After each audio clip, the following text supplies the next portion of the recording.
Mesdames, Messieurs, bonsoir. Merci de préférer la télévision nationale au sommaire de cette édition. Dans le Kakandé, tenu ce week-end d'une forte mobilisation en faveur de la paix et de l'unité nationale, les citoyens de Boké et ceux des autres régions de la Guinée ont participé à ce grand meeting. Tous ont réaffirmé leur soutien au général Mamadi Doumbouya suite aux actions enclenchées depuis le 5 septembre. À Osaka, c'est au Japon, la Guinée participe à l'exposition universelle 2025. Plus de 24 entreprises locales sont représentées à ce rendez-vous pour promouvoir le Made in Guinée.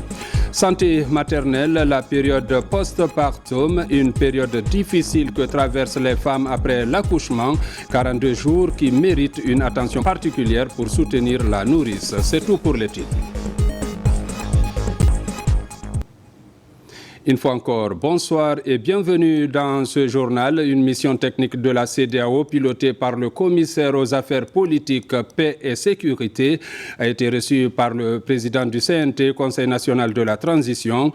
Les échanges ont porté sur le processus d'élaboration de la nouvelle constitution. Au sortir de la rencontre, les deux parties expriment leur satisfaction et promettent de se donner la main pour le retour à l'ordre constitutionnel en Guinée. Également en fin de mission diplomatique en Guinée, l'ambassadeur du Royaume-Uni a été reçu en audience par Dr Dansa Kourouma. Le compte-rendu avec Abdoulaye Ningelande Diallo. Cette mission technique de la CEDEAO est venue échanger avec les conseillers nationaux sur l'état d'avancement du projet de la nouvelle constitution. D'entrée, Dr Dansa Kourouma rappelle l'attachement de la Guinée à ses engagements régionaux et internationaux, mais également l'adoption du projet de constitution à l'unanimité lors de la dernière plénière du CNT sous réserve de l'accord du président de la République, le général Mamadi Doumbouya. Si on était au courant que vous étiez là mercredi, on allait vous associer à cette plénière-là en tant qu'observateur pour suivre un peu les débats. C'était un débat de 12h à 23h. Tous les articles, en tout cas des articles de la Constitution, ont été lus et relis. Et chacun a eu la possibilité d'en débattre après avoir analysé et pris en compte les recommandations jugées pertinentes que les experts ont formulées. 26 lois organiques et 4 lois ordinaires sont en cours de rédaction pour accélérer la mise en œuvre du processus de la transition. Les prochaines étapes consisteront entre autres à traduire en langue nationale la loi fondamentale et sa vulgarisation sur l'ensemble du territoire national. Ce sera la première fois qu'une constitution soit votée avec ces textes organiques. Dans l'histoire politique de la Guinée, ce sera la première fois. On est en refondation. On ne peut pas trahir la vision du chef de l'État. Pour notre part, nous devons donner la constitution au peuple avec ces lois d'application qui sont les lois organiques. Au terme des discussions, la commission technique de la communauté économique des États de l'Afrique de l'Ouest estime que les conclusions de cette rencontre de Conakry augurent de belles perspectives. À cette réunion aujourd'hui, on a eu l'honneur d'écouter très attentivement le compte rendu du président des CNT et aussi le vice-président et les autres de membres du Parlement des transitions sur l'état d'avancement des processus de l'adoption de la nouvelle constitution. Et on était très ravis d'entendre que déjà les projets de constitution est prêt. Auparavant, l'ambassadeur du Royaume-Uni en Guinée et sa suite ont été reçus par le président du Conseil national de la transition. Le diplomate britannique était venu faire ses adieux à Dr Dansa Kourouma et à son institution. John Marshall a saisi l'occasion pour annoncer au président du CNT l'intention de son pays d'introduire auprès de l'institution parlementaire des projets et programmes en faveur du renforcement de la coopération entre Conakry et Londres. Le grand rassemblement pour l'unité et la célébration des acquis du CNRD organisé à Boké les 11 et 12 avril 2025 a été un moment spécial d'unité et de cohésion entre les fils et filles de Guinée. À cet effet, effet, une foule impressionnante venue des 4 coins de la Guinée ont participé à un marathon d'une dizaine de kilomètres pour montrer leur soutien indéfectible à la vision de progrès et de développement durable du chef de l'État général Mamadi Doumbouya. La présence de la délégation présidentielle ainsi que l'engagement des citoyens ont démontré d'une aspiration profonde pour la cause. Reportage Fatoumata Kourouma. Dans un élan de solidarité et d'unité, la ville de Boké a vibré au rythme du grand rassemblement marqué par la marche du progrès et de l'avenir. Sous la conduite du ministre secrétaire général de la présidence, le général Amara Kamara, et du ministre directeur de cabinet de la présidence Djiba Diakité, la délégation présidentielle a marché aux côtés d'une foule impressionnante venue des 4 coins de la Guinée. Malgré un soleil éclatant, des centaines de milliers de Guinéens ont défié la chaleur, unis par leur amour indéfectible pour la patrie et leur immense reconnaissance envers le président de la République, son Excellence le général Mamadi Doumbouya.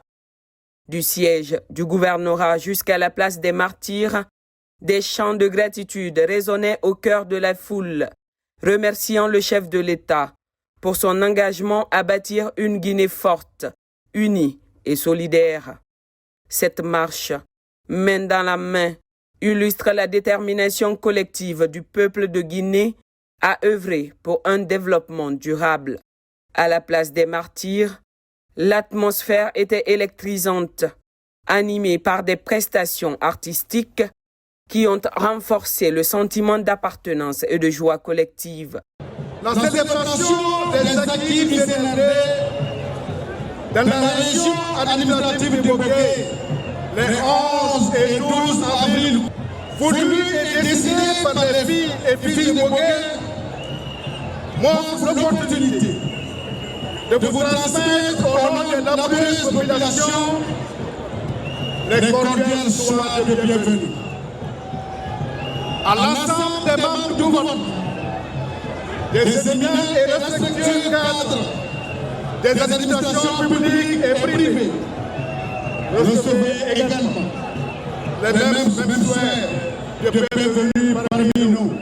Cet important événement symbolise la cohésion existante entre les filles et fils de notre pays autour d'un idéal commun.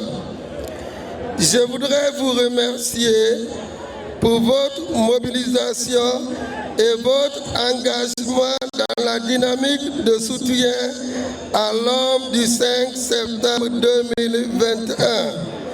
C'est le lieu et le moment de rendre un vibrant hommage à nos braves frères et sœurs de Kakandé et aux autorités administratives et locales pour l'accueil et l'hospitalité.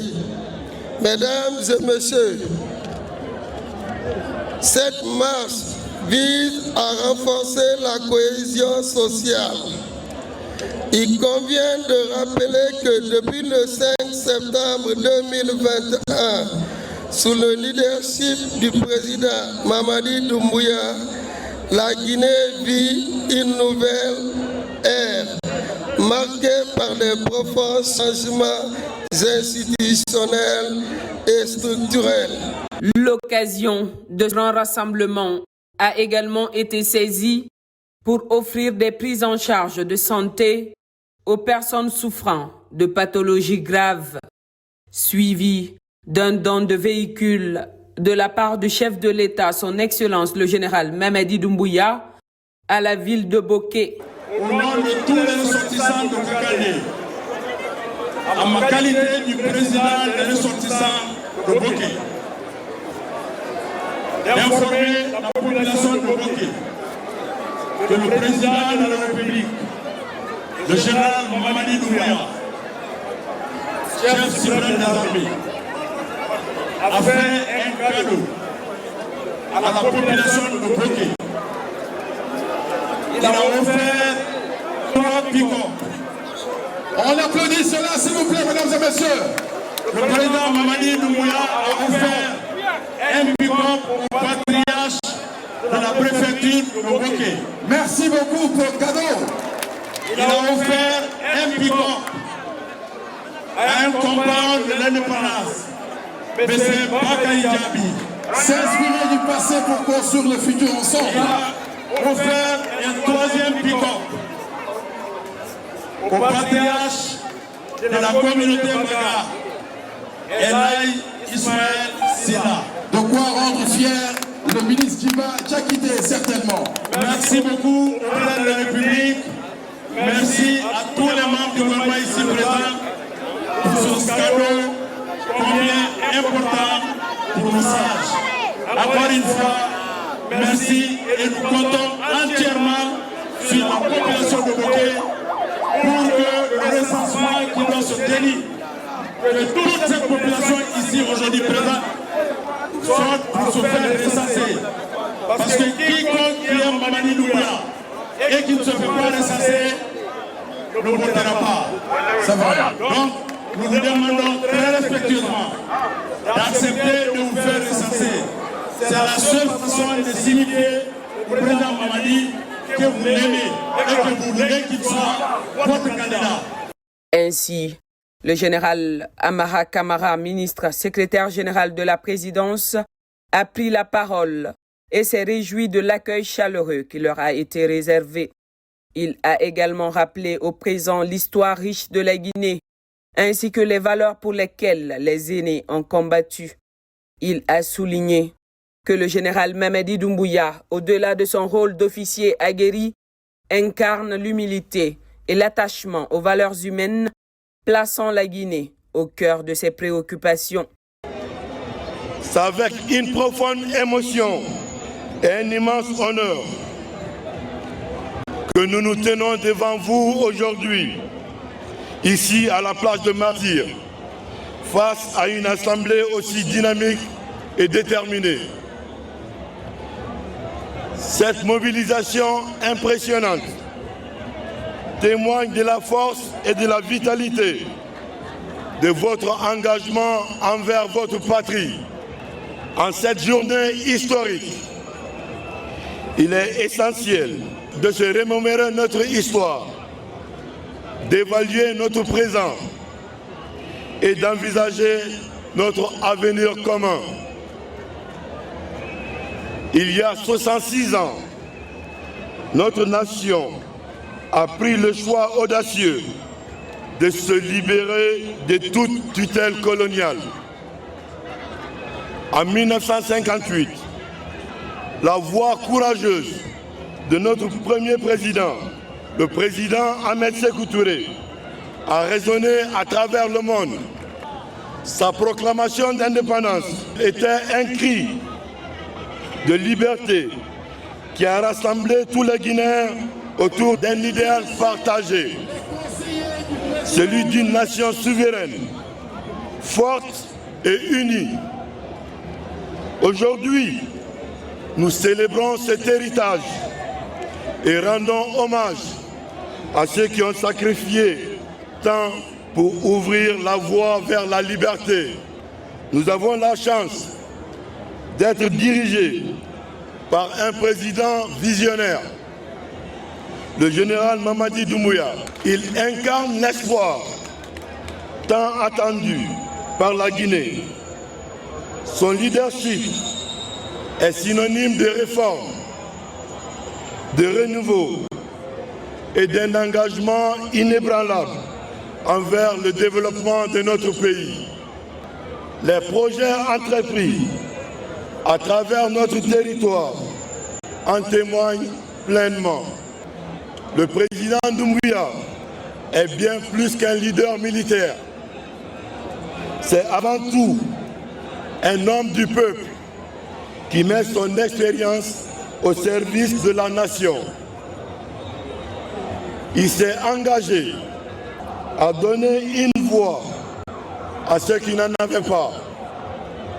Sa détermination à œuvrer pour le bien-être de la Guinée est exemplaire et doit nous inspirer tous. Libérer la Guinée des chaînes de la division et de l'ethnocentrisme, c'est l'engagement profond de son Excellence, le général Mamadi Doumbouya. Son objectif est de bâtir un pays où chaque Guinéen se sent à sa place, dans un environnement harmonieux. Il est essentiel que nous, Guinéens, nous soyons unis. C'est donc en travaillant ensemble que nous pourrons surmonter les défis qui se présentent à nous. Nous devons nous libérer des carcans de la division et de l'ethnicité. Ce lourd héritage légué par nos aînés au nom du multipartisme ne doit plus être un fardeau pour nous. Nous devons rejeter les manipulations de ceux qui ont souvent cherché à nous diviser pour mieux régner.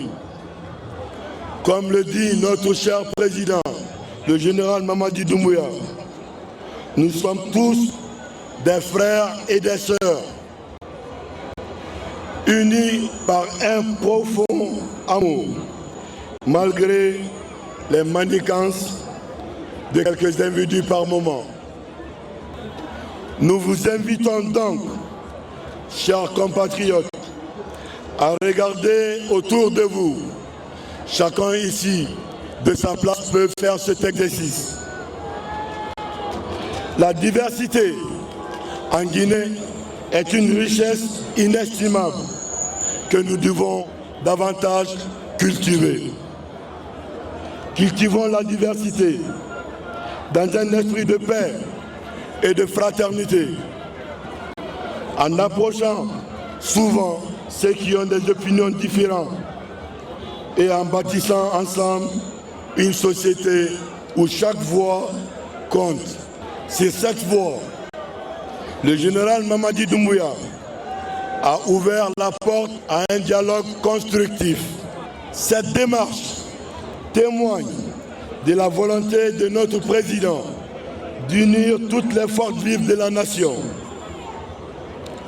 Cette même démarche similaire a été entreprise avec les acteurs sociaux et politiques pour convenir ensemble de la trajectoire de notre marche vers la refondation. Nous tenons ici à réitérer cette main tendue du président de la République, chef de l'État. Nous profitons de cette occasion pour remercier chacun d'entre vous pour votre engagement, pour vos contributions, pour vos suggestions et même vos critiques.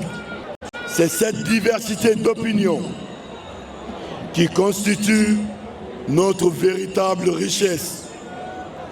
Et c'est ce qui permet d'édifier une société plus juste dans l'intérêt du peuple souverain de Guinée. Aujourd'hui, notre nation reçoit des appels venant de toutes parts, que ce soit à l'intérieur du pays ou à l'extérieur de notre pays, pour soutenir la candidature du président aux prochaines élections. Reconnu pour ses réformes novatrices, tant sur le plan social qu'économique, le président de la République a su gagner le cœur des Guinéens. Et le choix de ceux-ci s'affirme chaque jour davantage. La présence de cette foule gigantesque à Boké, ce samedi 12 avril 2025, sous un soleil d'aplomb, en est la preuve illustrante. À cet effet, le général Amara Kamara a lancé un appel solennel à la population pour participer massivement au recensement biométrique qui débutera le 15 avril 2025 à travers le pays et au-delà. Nous voulons également vous exprimer notre bonheur de voir que toutes ces bonnes actions du président sont reconnues par son peuple. Vous êtes en réalité la principale source de motivation du président de la République. Votre adhésion à sa vision témoigne que les étoiles s'alignent en Guinée, apportant espoir et optimisme à notre peuple. Il est crucial de rappeler qu'il reste des étapes décisives pour franchir le cap que nous voulons tracer. Le recensement qui débutera le 15 avril est assez primordial. Je réitère que le recensement qui commence le 15 avril est primordial. Nous devons nous mobiliser massivement pour nous faire recenser. Car cet acte de responsabilité citoyenne est vital pour obtenir les services publics nécessaires pour notre bien-être. Mes frères et sœurs, engageons-nous ensemble à nous faire recenser en grand nombre. C'est important et nécessaire. Ce n'est pas seulement pour un problème de chiffres lié à une élection, non. Mais c'est une affirmation claire de notre volonté à accéder à des écoles, à des centres de santé, à des infrastructures adéquates. Par notre mobilisation, nous prouvons au monde que la Guinée est unie, forte et prête à avancer vers son avenir radieux. Ensemble, sous la direction du président Mamadi Doumbouya, nous construirons un destin qui nous appartient et qui brillera de mille feux. Oui, cela est possible. Cela se passera grâce à chacun d'entre vous. Ce grand rassemblement dans le Kakandé est la preuve véritable que les Guinéens ont compris la nécessité de s'unir pour bâtir un avenir meilleur. Compris surtout que chaque voix compte et que chaque pas effectué ensemble nous rapproche de la Guinée que nous désirons.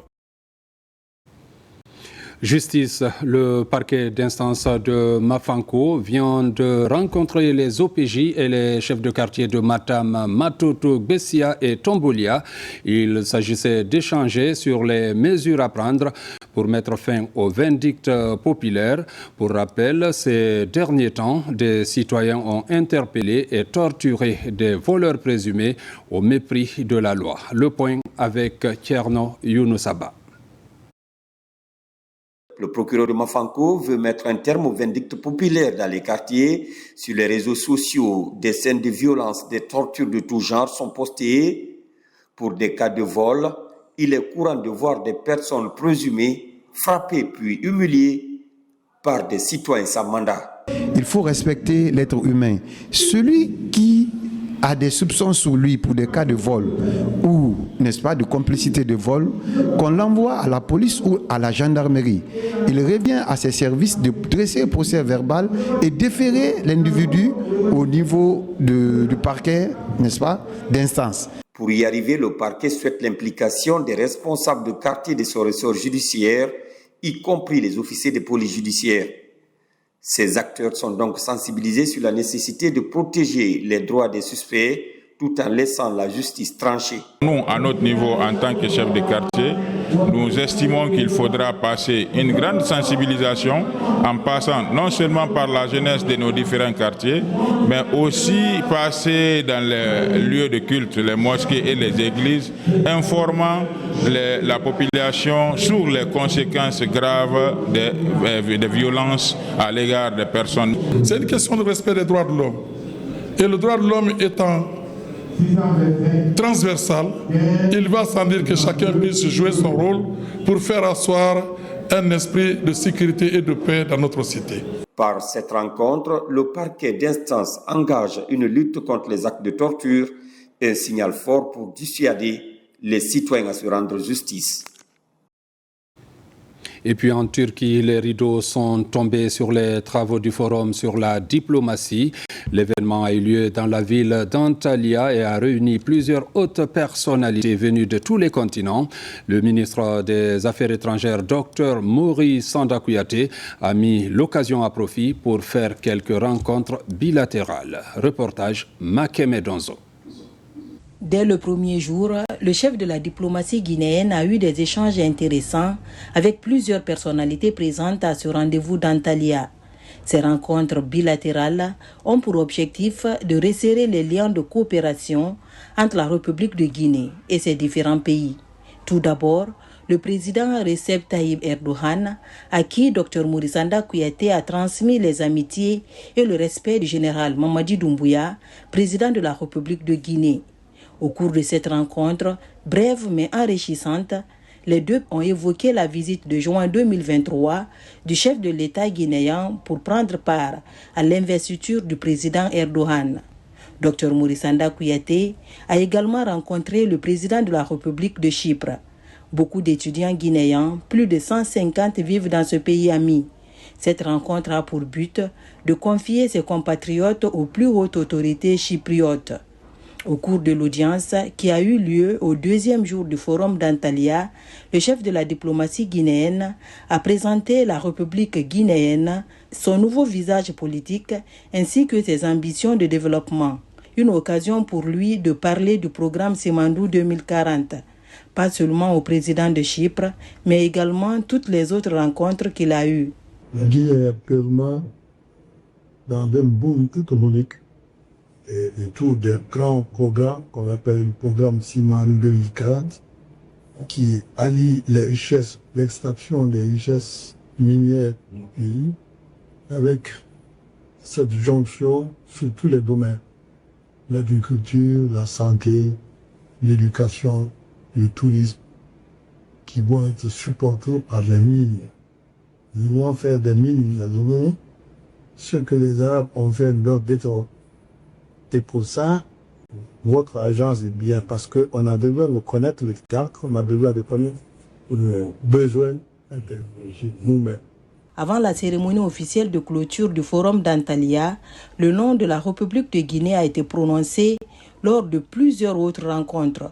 Au cours de cet entretien, par exemple, avec le président de la commission de la CEDEAO, Dr Oumar Aliou Touré, a rappelé que la Guinée est un membre important de cette institution et que les émissaires de la CEDEAO actuellement en mission en Guinée ont remonté de bonnes informations concernant le bon déroulement de la dite mission.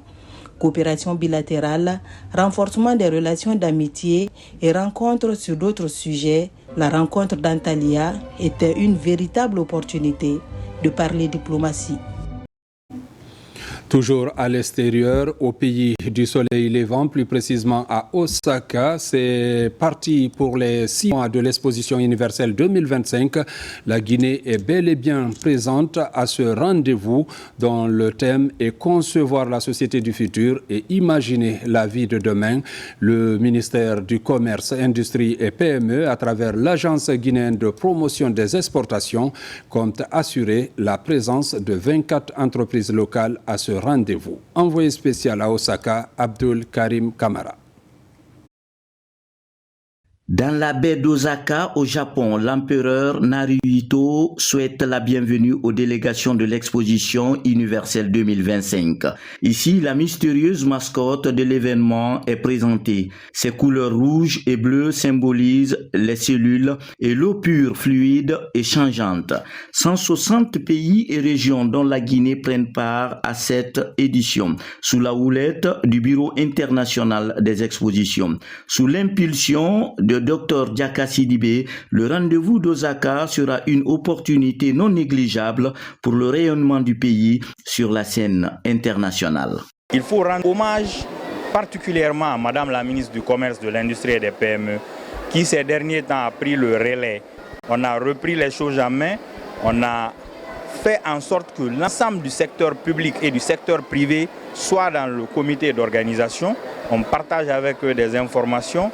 Donc, on a organisé toute une machine pour que ça réussisse, mais le travail humain n'est jamais parfait. Chaque fois, on va faire des ajustements pour que la participation de la Guinée soit très très idoine. L'exposition d'Osaka dans le Kansai a pour thème principal concevoir la société du futur et imaginer la vie de demain. La Guinée a choisi le sous-thème sauver des vies pour concevoir son stand où tourne en boucle le programme Simandou, des affiches sur les grandes activités économiques du pays, des produits made in Guinée ainsi que l'arbre à palabres. Nous avons un stand où les intellectuels se réunissent pour parler comment on peut sauver des vies. L'ensemble des potentialités économiques que la Guinée a, comment nous les utilisons pour sauver des vies en Guinée. Ce stand nous sert de traiter tout cela pour montrer à l'humanité que nous avons des savoir-faire. Un espace commercial est aussi mis en place et le tout s'aligne sur une volonté qui montre que la Guinée est actrice du futur, capable d'apporter des solutions, des innovations, des idées face aux défis de demain. C'est une occasion pour moi de remercier, d'exprimer mes sentiments de satisfaction et de remerciement à son Excellence, Monsieur le Président de la République, le général Mamadi Doumbouya, pour avoir permis à la Guinée de prendre part à un tel événement.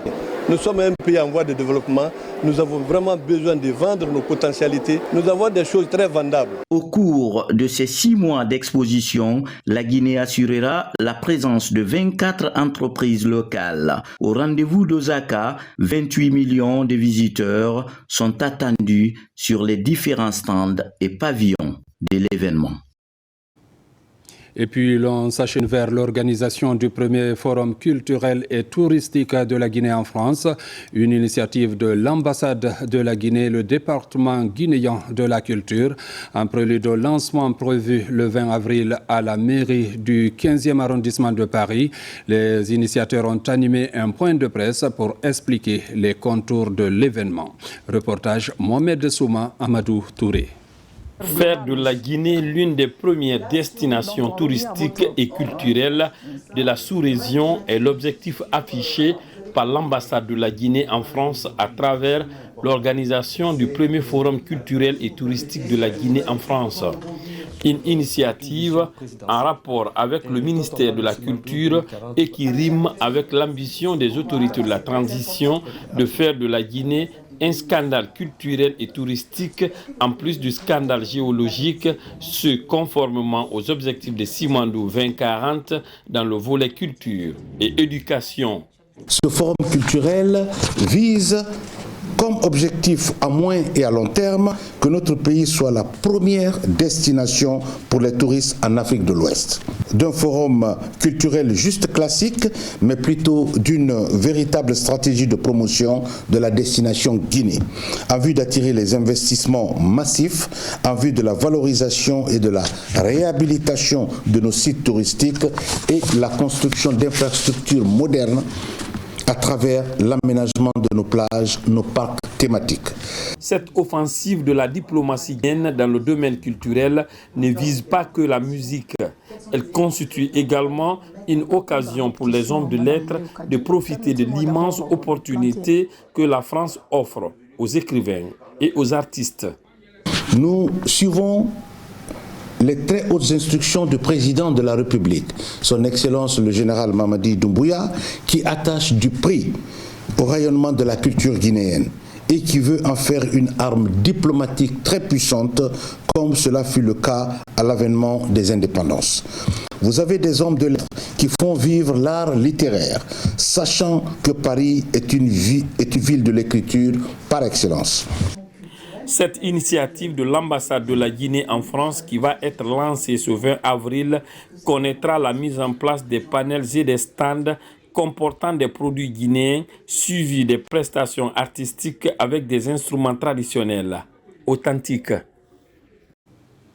Dans l'actualité encore, inauguration du marché de collecte de Ditine, une infrastructure de grande capacité, fruit du partenariat avec le Fonds international de développement agricole. Les autorités du ministère de l'Agriculture, de l'Élevage comptent pérenniser ce acquis pour mettre à la disposition des producteurs des infrastructures agro-pastorales qui apportent des solutions concrètes aux préoccupations des acteurs du développement rural. Reportage Fodé Camara. Après le lancement de la campagne agricole, place à l'agro-tour version Moyenne Guinée. Première étape, l'inauguration du marché de collecte des produits agricoles de Ditine. Entre autres compartiments, un bloc administratif, un hangar de transaction, un magasin de stockage et une aire de séchage. Cette infrastructure a une capacité de transaction de 10 à 15 000 tonnes par an. Un acquis, fruit d'un regain de vitalité de ce projet de 120 millions de dollars. Un projet qui était en veilleuse.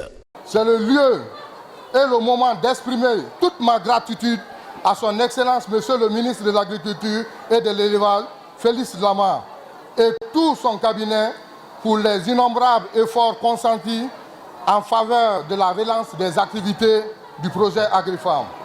Le FIDA, par ma voix, se réjouit des avancées significatives enregistrées depuis la reprise des activités et espère que les autres infrastructures prévues verront le jour avant la fin du projet. Ce dispositif vient réduire la pénibilité des producteurs pendant la période post-récolte. Une réalisation du projet AgriFarm, agriculture familiale, résilience et marché. Un projet financé par le gouvernement et le Fonds international de développement agricole.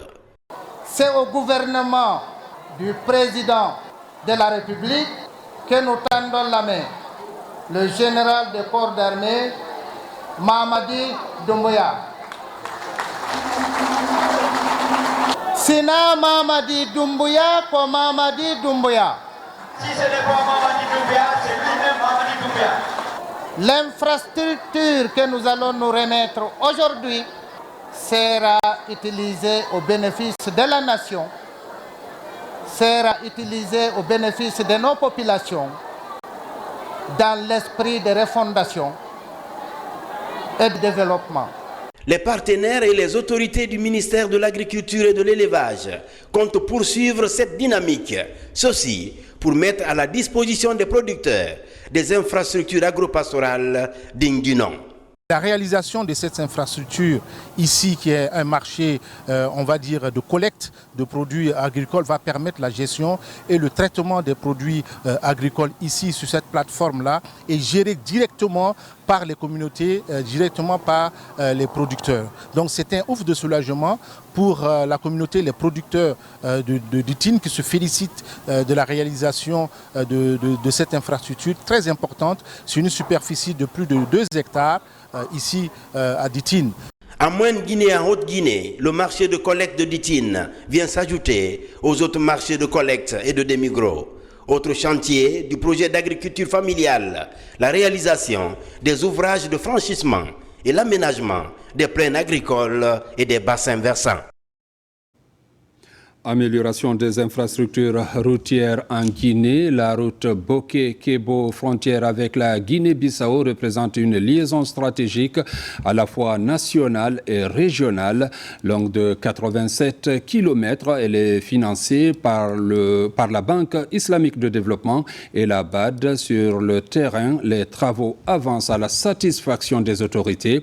Le directeur général de l'AGEROUTE, accompagné des unités de gestion des 2 institutions financières, était sur le chantier pour recenser les difficultés et lever les obstacles liés au reste des indemnisations. De retour de Boké, Mamadi Terna Kamisoko. La route internationale Boké-Kébo à la frontière avec la Guinée-Bissau, longue de 87,3 km. Sur ce corridor transafricain numéro 7, reliant Dakar-Lagos, ingénieurs, mission de contrôle ouvrier et machines, travail d'arrache-pied. Sur le lot 1, Boké d'Abyss de 46 km 300, le groupement des entreprises Azeski et Bejek est à 52% d'exécution des travaux. Sur place, le début de la couche de liaison en grave bitume a déjà commencé au PK0. La chaussée compte au total 53 cm. On a déjà une couche de fondation de 20 cm en gravelé latéritique qu'on a déjà appliquée. Nous avons une couche de 25 cm en couche de base. Maintenant, la 3e couche qu'on est là aujourd'hui, c'est la couche de liaison qui est en grade bitume de classe 3. Sur ce trajet qui dessert plusieurs zones à fort potentiel agricole et minier, les travaux de construction prennent en compte également la réalisation d'un pont de 120 mètres avec 6 travées et 7 appuis sur le fleuve Tingilinta qui viendra remplacer l'ancien pont métallique. Le pont actuel qu'on est en train de construire, c'est un pont qui va autoriser 2 voies de circulation d'environ 3,50 m chacune, avec un trottoir de 1,50 m de part et d'autre. Donc ce pont sera le pont principal qui sera utilisé par les riverains et par les usagers de la route. Dans le planning qui sont projetés, le pont sera achevé en fin juin 2024. La Banque islamique de développement et l'État guinéen financent le lot en bouquet d'Abyss. En plus de la construction de la route, des travaux connexes sont prévus dans les villages situés le long de la route.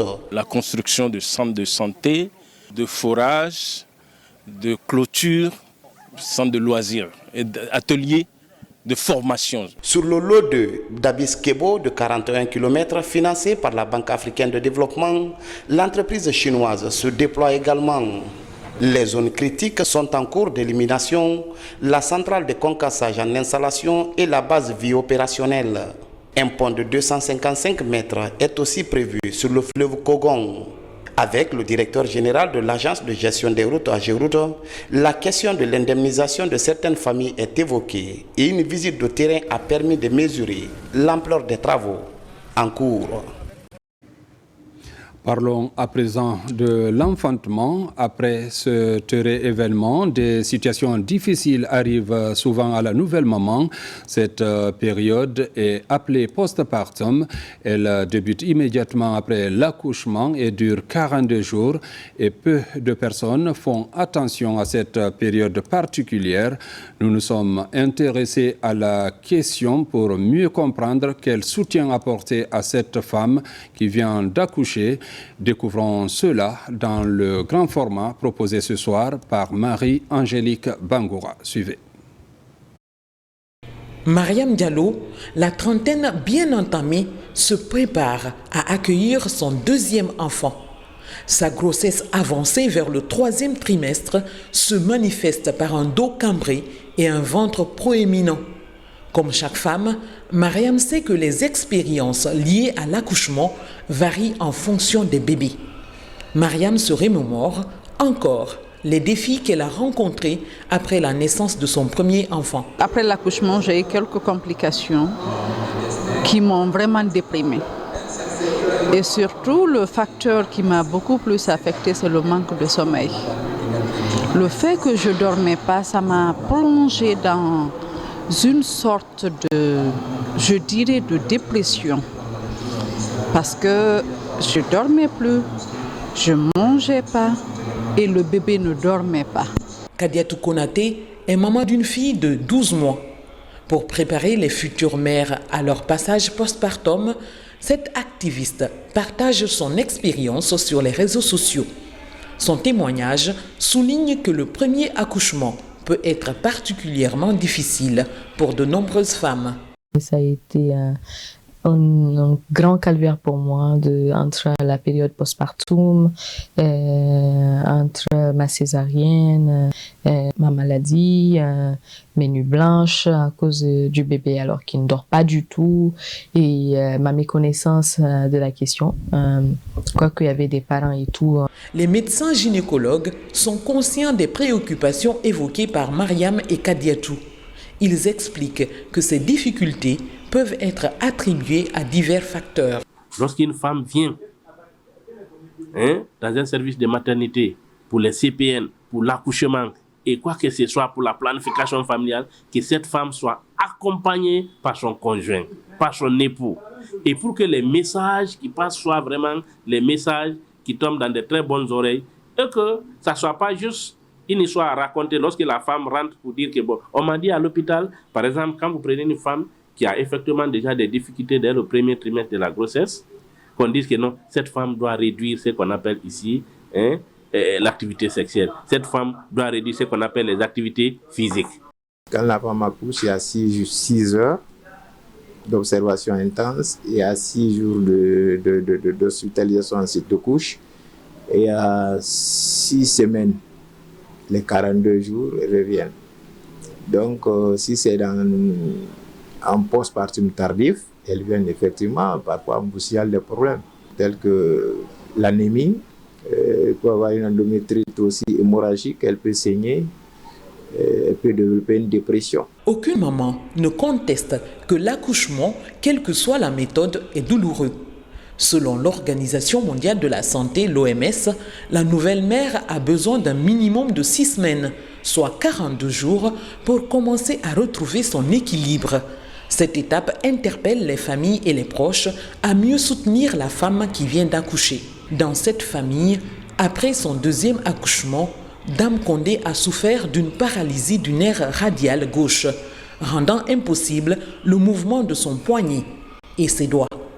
Son époux Condé se rappelle encore du calvaire des 6 mois de traitement et de rééducation que sa conjointe a traversé grâce au soutien psychosocial de son entourage. Imaginez une femme qui vient d'accoucher et après qu'elle soit sortie de son sommeil, elle constate quelques jours après qu'elle ne peut pas bouger sa main gauche. Vous savez ce que ça fait comme choc. Elle veut prendre sa main, l'enfant dans son bras pour l'allaiter, mais elle ne parvient pas. Même tenir une tasse, elle ne pouvait pas. Donc c'était très difficile pour elle, très compliqué pour elle. Le moral tout à fait au talon. Et donc moi, en tant que mari, c'est vrai que j'étais aussi touché, mais je devais être à ma place d'homme, prendre le courage à 2 bras, la soutenir, lui apporter tout le soutien moral dont elle avait besoin. Tous s'accordent à dire que la santé de la mère et de l'enfant est primordiale. Cela souligne l'importance du rôle de la communauté dans le rétablissement de la femme, souvent plus fragile et vulnérable pendant la période postpartum. Dr Fatoumata Kaba est l'une des rares psychothérapeutes en Guinée. Dans son travail d'aide à l'équilibre mental et social, elle traite des questions liées au soutien thérapeutique de la femme. Ces dames-là, si on leur donne l'opportunité de s'ouvrir, de dire ce qui ne va pas, de demander de l'aide, du soutien, ça va beaucoup plus vite que quelqu'un, une pauvre dame qui est obligée d'intérioriser tout ça, de rester isolée, de rester avec sa douleur sans pouvoir dire là j'aurais bien aimé qu'on m'aide là, ou bien là j'ai envie de pleurer, je vais m'isoler, ou quelqu'un peut me prendre dans ses bras, ou etc. Les femmes qui reçoivent l'aide de leur entourage louent ce soutien inestimable.